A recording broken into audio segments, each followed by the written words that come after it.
മുഖ്യമന്ത്രി സ്ഥാനത്തേക്ക് ഏറ്റവും അധികം പിന്തുണ കിട്ടിയിരിക്കുന്നത് വി ഡി സതീശനാണ് കോൺഗ്രസിൽ. അത് ജനവികാരമാണെന്ന് തോന്നുന്നുണ്ടോ? അതങ്ങനെ തന്നെയാണല്ലോ. ആളുകൾ ആ രീതിയിൽ വിധി എഴുതുന്നു. ആളുകളുടെ അഭിപ്രായം അതാണ് എന്നാണ് എനിക്ക് തോന്നുന്നത്. അത് എക്സിറ്റ് പോളിൽ തന്നെയാണ് വന്നിട്ടുള്ളത് അല്ലേ? അതെ ആളുകൾ ആ രീതിയിൽ വിധി എഴുതിയിട്ടുണ്ടാവും. ഈ UDF ജനവികാരത്തിനനുസരിച്ച് തീരുമാനമെടുക്കുമെന്നാണ് തങ്ങൾ മുമ്പ് പറഞ്ഞത്. അങ്ങനെ തന്നെയാണോ? അതെപ്പോഴും UDF അങ്ങനെ തന്നെയാണ് എടുത്തിട്ടുള്ളത്. അപ്പോൾ എല്ലാ കാര്യത്തിലും അങ്ങനെ തന്നെ ആയിരിക്കും. ഭാവിയിൽ പിന്നെ ഭരണകാര്യത്തിൽ അതുപോലെ തന്നെ മന്ത്രിസഭ ഉണ്ടാക്കുന്ന കാര്യത്തിലൊക്കെ തന്നെ ജനവികാരത്തിന് അനുകൂലമായിട്ട് തന്നെ ആയിരിക്കും UDF നിന്നൊക്കെ തീരുമാനങ്ങൾ ഉണ്ടാവുക. മുഖ്യമന്ത്രി സ്ഥാനത്തേക്ക് അടക്കം തീർച്ചയായിട്ടും. അതിപ്പോൾ ഞങ്ങൾ പിന്നെ അതിപ്പോൾ കോൺഗ്രസ് ഹൈക്കമാൻഡാണല്ലോ തീരുമാനിക്കേണ്ടത്. അവർ ജനവികാരത്തൊക്കെ മാനിച്ചുകൊണ്ട് തന്നെ ആയിരിക്കും തീരുമാനങ്ങൾ എടുക്കുക.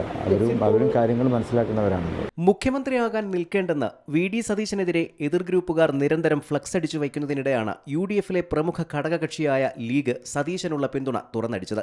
സാങ്കേതികമായി മുഖ്യമന്ത്രിയെ തീരുമാനിക്കുക ഹൈക്കമാൻഡാണെങ്കിലും ലീഗിന്റെ അഭിപ്രായം UDFിൽ നിർണായകമാകും. എക്സിറ്റ് പോളുകൾ ശരിയായി വന്നാൽ ലീഗ് കൂടുതൽ കരുത്തരാകുമെന്ന കാര്യത്തിൽ തർക്കമില്ല.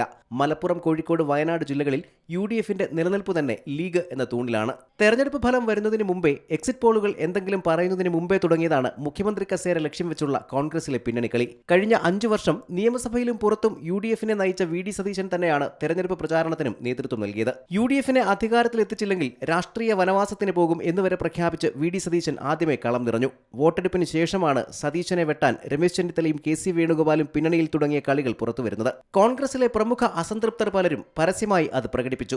തുടക്കത്തിൽ രമേശ് ചെന്നിത്തലയ്ക്ക് വേണ്ടി രംഗത്ത് വന്ന K സുധാകരൻ പിന്നീട് KC വേണുഗോപാലിന് വേണ്ടി പരസ്യമായി രംഗത്ത് വന്നു. PJ കുര്യൻ ചെന്നിത്തലയെ പിന്തുണച്ചു. താൻ ഒട്ടും മോശക്കാരനല്ലെന്ന് വ്യക്തമാക്കി തന്റെ ചരിത്രവും പാരമ്പര്യവും വിശദീകരിച്ച് ചെന്നിത്തല തന്നെ രംഗത്ത് വന്നു. ഇതോടെ UDFിനെ അധികാരത്തിലെത്തിക്കാൻ പണിയെടുത്ത VD സതീശൻ പുറത്താവുകയും പിന്നണിയിൽ കളിച്ചവർ കസേരയും കൊണ്ട് പോവുകയും ചെയ്യുമോ എന്ന സംശയത്തിൽ കേരളം നിൽക്കെയാണ് ലീഗ് നിലപാട് വ്യക്തമാക്കുന്നത്. ചെന്നിത്തലയ്ക്കും KC വേണുഗോപാലിനും NSSന്റെ പിന്തുണയുണ്ടാവും. VD സതീശന് അതില്ല.